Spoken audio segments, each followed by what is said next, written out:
Welcome back to Growth Catalyst Sir. Welcome back. And in this episode, we are going to talk about how do you have difficult conversations with your team? What are these difficult conversations? Typically, any performance conversation can be a difficult one unless you are talking to a super performer. Then it's an easy one.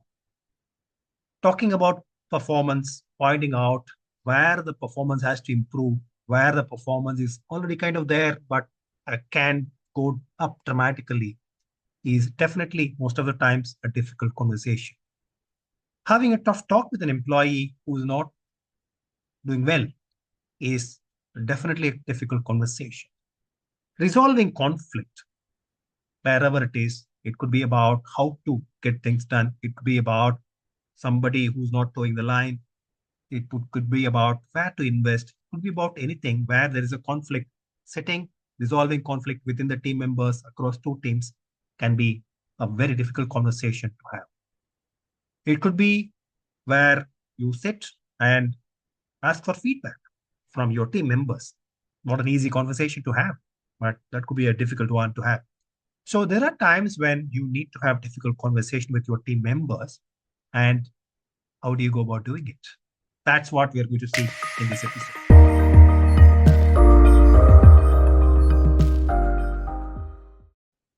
A lot of time these are difficult conversations because these require your team to trust you.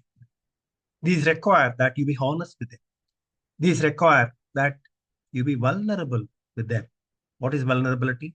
It is the ability of you to talk openly about yourself, to admit your mistakes, talk about whenever you have done mistakes and recall without be coming across as neither was lost it and so on and so forth. So you need to be honest, you need to be trustworthy, you need to be that vulnerable person who is able to admit his or her mistakes in public with the team members.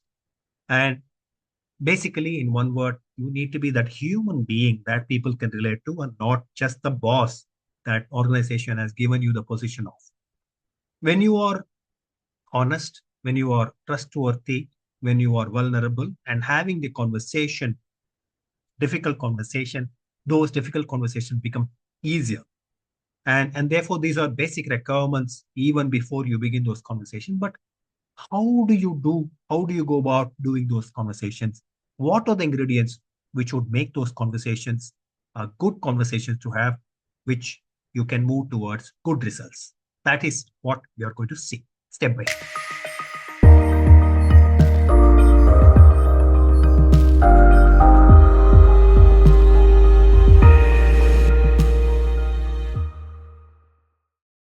The very first thing that you should do before you begin the conversation is establish the purpose and the objective of the conversation. If you are going to have a tough talk on the performance, say and very clearly establish that you are going to talk about the performance in no uncertain terms so that the people know what to expect.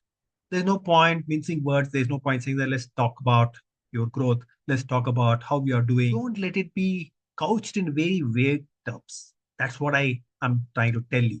There's no point putting in vague terms when you can make it very, very abundantly clear as to what the objective of that meeting is going to be, what the objective of that discussion is going to be. So that the person whom you want to have a chat with, whom you are going to talk to, is very clear about what and where this discussion is going to go. So start with a clear purpose, establish that purpose, establish the objective of the discussion so that the person is clear about it. And that clarity will help you to move the conversation in the right direction.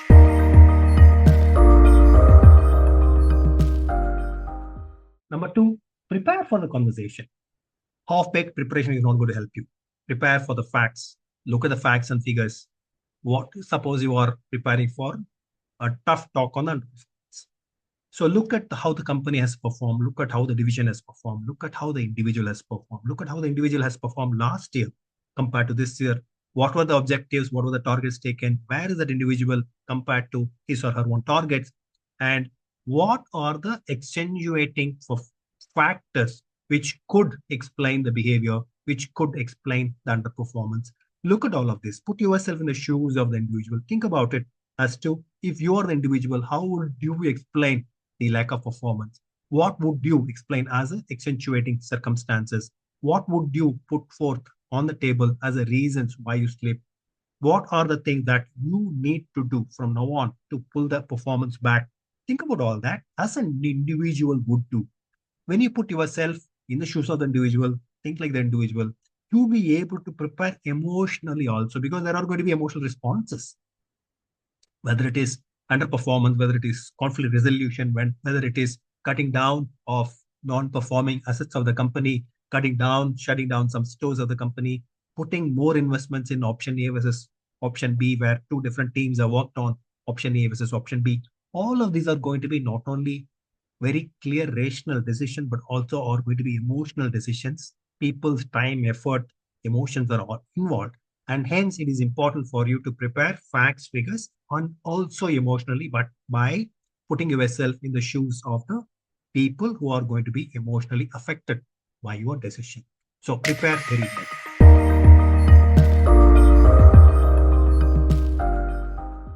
The third step that you need to do is to create a safe, clear, good space for these discussions to happen. You need to hear them out. That is the first step towards creating that safe space. You need to listen to what they have done. If, for example, continuing on the same example, if you are going to talk about the underperformance of an employee, that is going to be the tough discussion that you're going to engage in. First, start with the employee's point of view, what her points of view are, how she thinks she has done during the year, how she thinks she has done compared to her own objectives, her own targets, how she has done compared to last year. Let her talk about first, and then you give your point of view. Without understanding her point of view, she might even think that she has done very well. You may think that she has done very badly, but if she thinks that she has done extremely well, you need to hear her out before you give your point of view. So create that space where people are able to talk about themselves, people are sharing their viewpoint, and they also feel that they are heard. It's not enough if they talk about themselves, but they go away feeling that you have not heard any of them. That is not the purpose of that conversation. The purpose of the conversation is to ensure that not only they talk about what their point of view is, but also feel that they are being heard. That is very, very important. And ensure that through openness, through honest listening, through active listening, that they are actually being heard. When they feel that they are being heard, when they feel that they can start trusting you, is when you start winning.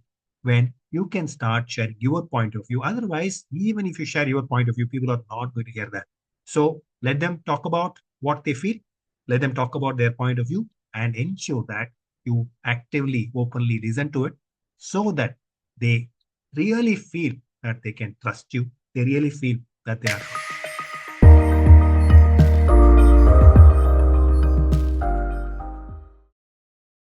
Then comes the actual discussion. Now they have talked about themselves, they have talked about their performance, they have talked about last year versus this year, they have talked about what kind of objectives, what kind of target they have taken, and why and where they are as they see it. And now it's time for you to deliver your feedback. Share your feedback and do it in three parts.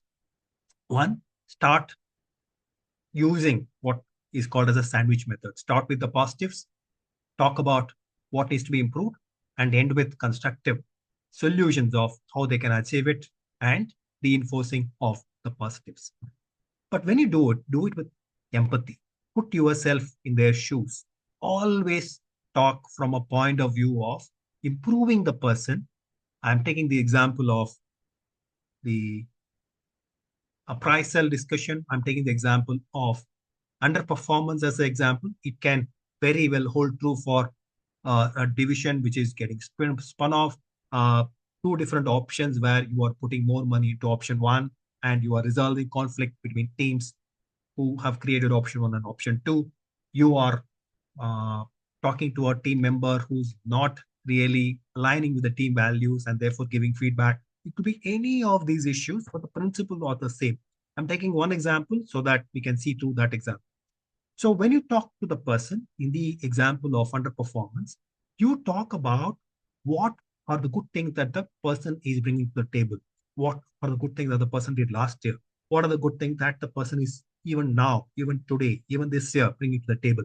Start with that and then talk about the performance. And as you see it, where is the performance going down? Where are the things that the performance can be pulled up and why you think they can be pulled up easily and how you can pull up that easily. That how, if you were the person, what are the things that you would do is very, very important. It's not enough to say that, hey, you have not done a good job and leave it at that. That's not going to help. You need to say, hey, you have not done a good job.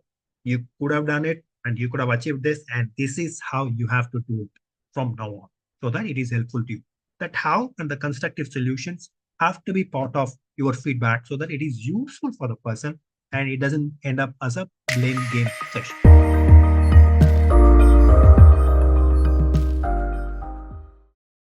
While you are giving feedback, it is important to focus on the behaviors and not on the person or the personal characteristics. Don't talk about you are always like this. There's no point. Talk about what was the behavior, what were the actions taken by the person which were not good, what were the behaviors which were not good, and what are the behaviors that you would like to see. It is easier for the person to adopt and move forward. This will be a lot more constructive rather than a personality blaming, characteristic blaming kind of a session where the person goes away feeling that I'm being blamed, I'm being criticized. There's a difference between I'm being criticized versus my behaviors are being criticized. It's very difficult for me to change myself, but I can change my behavior where I'm isolating my behavior from the person, me. So focus on the behavior, focus on things that need to be changed, focus on things that need to be brought in so that the person is also able to identify, okay, these are the things that I need to do. These are the things I should not do.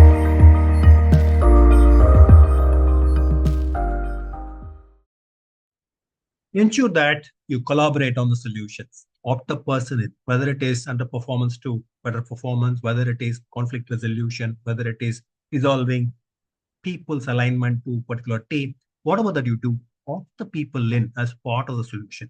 Once you outline the problems, once you have outlined the behavior that need to be changed, and once you have outlined the solutions, ensure that the people who are responsible for the decision making are also responsible for the collaborative finding out of the solution, implementation of solutions. Otherwise, if you give the solution and ask them to take it, it is top down. People may not feel ownership of the solution. People need to own the solution so that they start implementing those in their day-to-day.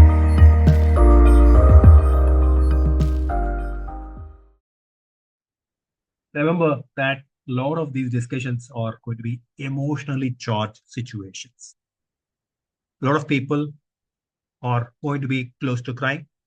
People have invested their life, people have invested their efforts, people have invested and may even believe that they are doing a stupendous job. You are going to dismantle all the perceptions. And hence, a lot of these sessions are going to be very, very emotionally charged sessions, and you need to be ready for that. If you are also becoming emotional, it's not going to help. So you need to be remaining calm and composed in all of these situations, even though the temptation is going to be to become emotionally charged. Even though the temptation is going to be to shout, to get angry, you can't afford to be any of this in any of these meetings. So you need to be remaining a very, very calm, relaxed personality throughout these calls and let the person talk about themselves, let the feelings run over, let the emotions happen in the duration of the meeting. But you remain unaffected by all of this, even though you process, even though you reciprocate, even though you acknowledge the emotions in the room.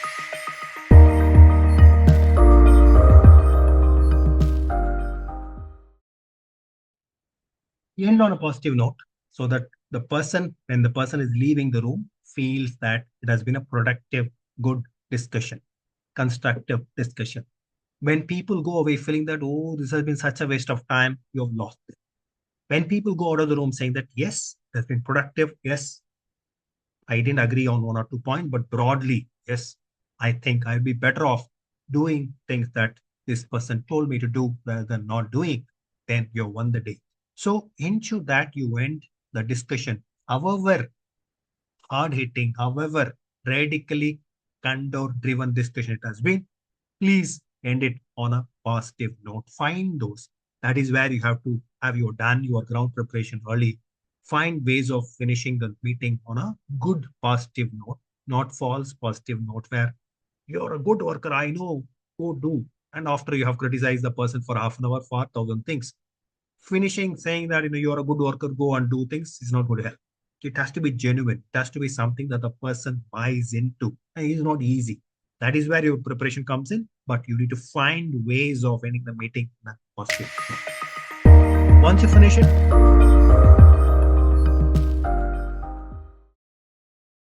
then the last step that I would outline is follow up.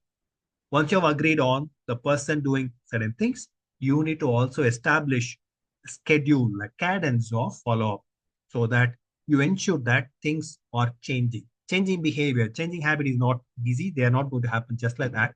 You need to put effort as much as the person is going to put effort. And it is your responsibility as a boss, as a supervisor, as a team person to push the person in the right direction. And hence, you need to do the follow up without fail so that the person also looks forward to those follow-up meetings where the cadence happens and where they can share what she has done, what are the steps she has taken, what are the challenges that she's finding, and therefore you or somebody else from the team can step in and help the person.